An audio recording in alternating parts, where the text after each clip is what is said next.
ইনকিলাব মঞ্চের আহ্বায়ক ও ঢাকা-৮ আসনের সম্ভাব্য প্রার্থী শরীফ ওসমান হাদির ওপর প্রাণঘাতী হামলার ঘটনায় নড়ে চড়ে বসেছে প্রশাসন। এ ঘটনায় পুলিশকে অল আউট অভিযানে নামানোর কথা জানিয়েছেন আইজিপি মোহাম্মদ বাহারুল আলম।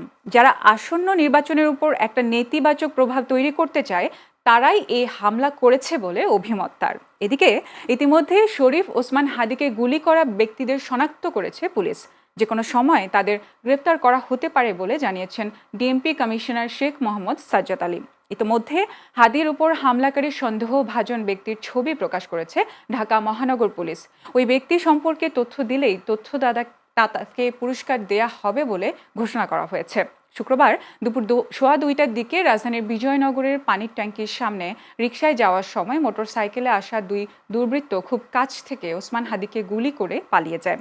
পরে আশঙ্কাজনক অবস্থায় তাকে দ্রুত ঢাকা মেডিকেল কলেজ হাসপাতালের জরুরি বিভাগে নেওয়া হয়। সেখান থেকে তাকে এভার কেয়ার হাসপাতালে স্থানান্তর করা হয়েছে।